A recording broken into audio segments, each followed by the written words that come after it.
बाकिर साहब, अभी जो सूरत हाल है, आप क्या समझते हैं कि जिस तरह ईसा नकवी साहब कह रहे हैं कि 2015 की शराइत के ऊपर जो है वो ईरान आमादगी का इजहार कर रहा था, तो अभी अगर आबनाए हरमुज़ को देखा जाए तो ये ईरान के मुताबिक तो एक नया एटम बॉम्ब है जो उनके हाथ लगा हुआ है, तो इसकी बंदिश कितना अरसा ईरान उसको सस्टेन कर सकता है, और फिर टॉल या सिक्योरिटी फीस के हवाले से उसका जो मौक़िफ़ है ये अमरीका किस हद तक मानते हुए दिखाई देता है? मेरे ख्याल में अगरचे ये जो स्ट्रेट ऑफ हॉर्मुज के ऊपर जो सारी बातचीत हो रही है, ये नेगोशिएशंस के लिए प्री कंडीशन है। और ये चीज पहले सॉर्ट आउट हो जाएगी तो फिर बातचीत होगी। अभी जो लेटली पोस्ट आफ्टरनून सिचुएशन है उसमें तो खासी ऑप्टिमिज्म नजर आ रही है इस्लामाबाद में कि शायद एक दो दिन में बातचीत हो जाए। और स्ट्रेट ऑफ हॉर्मुज पे भी आपने देखा था कि ईरान ने चंद दिन पहले उसको खोलने का ऐलान किया था, जिसके बाद ट्रम्प जो है, जिसको हम कहते हैं, डग इन और उसने रिफ्यूज कर दिया कि जी मैं नेवल ब्लॉकेड नहीं हटाता। ईरान ने इसको एंटिसिपेट किया हुआ था कि ये चीज नेवल ब्लॉकेड की सिचुएशन बनेगी, क्योंकि जब आप जंग की तैयारी कर रहे होते हैं तो आपको सारी कॉन्टीजेंसीज को देखना पड़ता है।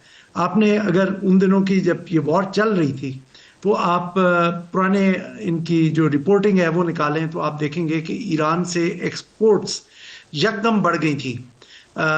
तकरीबन 190 मिलियन बैरल तेल जो है it's on the water right now, उसे कहते हैं ऑयल ऑन द वाटर। वो अब नाए हुर्मुज़ से निकल चुका है, वो इस ब्लॉकेड के एरिया से निकल चुका है, इट्स क्लोज टू चाइना। और आपको पता है चाइना 90% जो है ऑयल है, उस जो इरानियन ऑयल है उसका कंज्यूमर है। तो ईरान ने कॉन्टीजेंसी प्लानिंग की थी। ईरान एट द कम से कम भी ना चंद माह ये चीज बर्दाश्त कर सकता है, ये जो ब्लॉकेड है।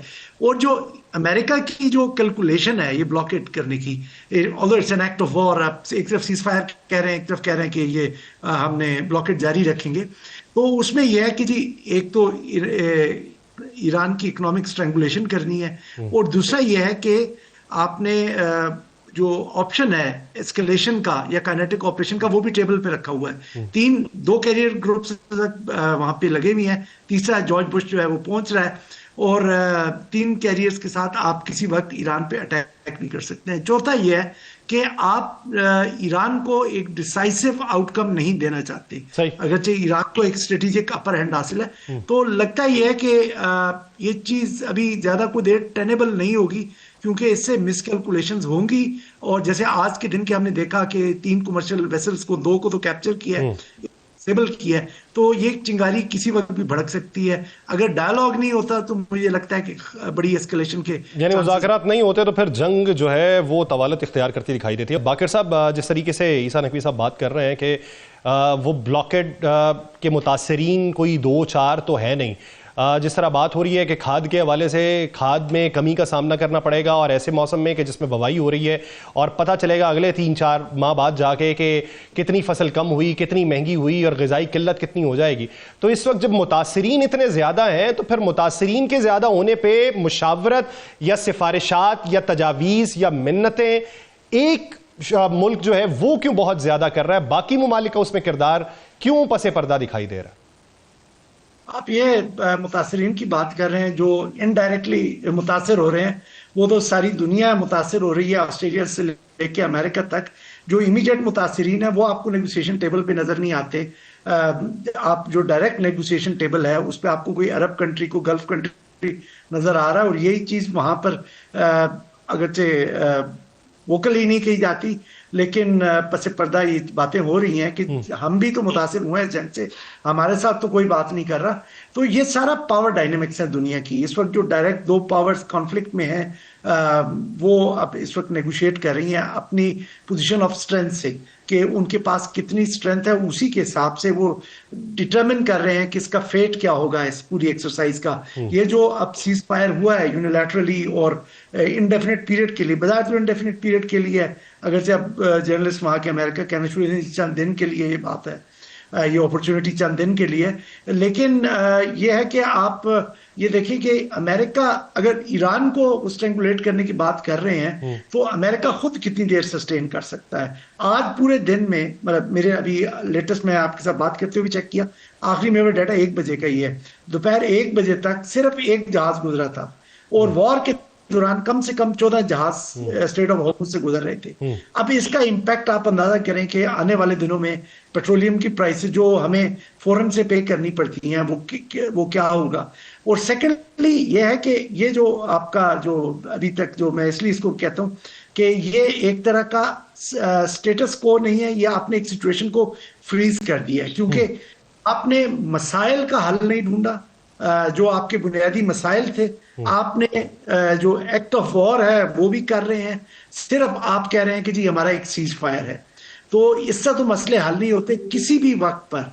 बाकिर साहब, अगर यही सूरत हाल है तो फिर आप क्या समझते हैं कि ईरान के लिए विन विन सिचुएशन क्या होगी? और दूसरी तरफ ऐसा तो मुमकिन नहीं है कि डोनाल्ड ट्रंप जो है सभी कुछ ईरान के हक में करके अपनी साख को मुतासिर कर ले, तो बीच का रास्ता जो है वो कैसे निकलेगा, कितने दिनों में निकलेगा और किस सूरत में निकलेगा? एक तो यह है कि अपना जो बीच के रास्ते की बात है, ये तो मेरे ख्याल में $1 मिलियन क्वेश्चन है, जो शायद किसी के पास इतना आसान रास्ता ना हो। ये है कि जो आप अगर जो सेट ऑफ इश्यूज जो आपके सामने हैं उनको अगर आप एक बाय एक ब्रेक डाउन करके देखें, तो जो बुनियादी इशू है जिस पे ट्रंप ने सारा झगड़ा शुरू किया और अगरचे उसकी पोजीशंस बदलती रही, वो न्यूक्लियर वेपन्स थे। ईरान ने कभी भी नहीं कहा कि हम न्यूक्लियर वेपन बनाएंगे। उनकी न्यूक्लियर डॉक्ट्राइन में है ही नहीं कि उन्होंने न्यूक्लियर वेपन बनाना है। वो पीसफुल यूजेस की बात करते हैं, लेकिन एक इशू बना दिया गया। तो मेरा ख्याल में ईरान के लिए सबसे आसान चीज इसमें ये होगी कि वो न्यूक्लियर वेपन्स पे एक दोबारा से अपनी रीइटरेट कर दे पोजीशन और कोई कमिटमेंट दे दे।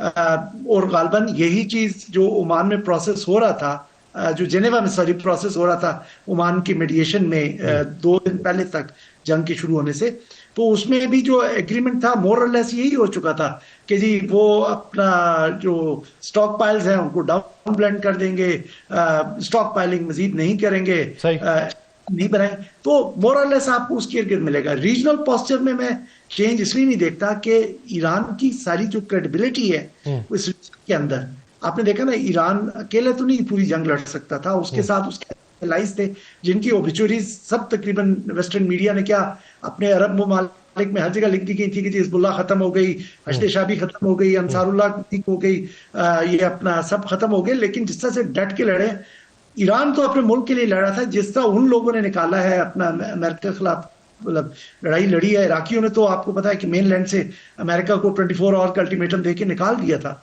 इसी बहरैन में भी अपराइजिंग हुई है। अपना सीरिया में लोग खड़े हो गए थे, जहां पे अब तो कहते हैं कि जी वो बशर अल असद की हुकूमत गिरने के बाद हुआ। हिजबुल्लाह ने बड़ी जिदारी से लड़ाई की है। तो ये अगर ईरान उस पर कॉम्प्रोमाइज करता है तो ईरान के साथ फिर क्या और कौन खड़ा होगा? कभी एक लास्ट कॉन्फ्लिक्ट तो नहीं होगा। इसी तरह मिसाइल रेंजेस का जहां तक मसला है, वो इसराइल की जो 2000 का मैक्सिमम रेंज है इस वक्त, वो इसराइली है, मतलब ना उससे आगे जाना चाहते हैं। इससे कम का अगर लेते हैं तो अरब्स को क्या फायदा होगा उसका?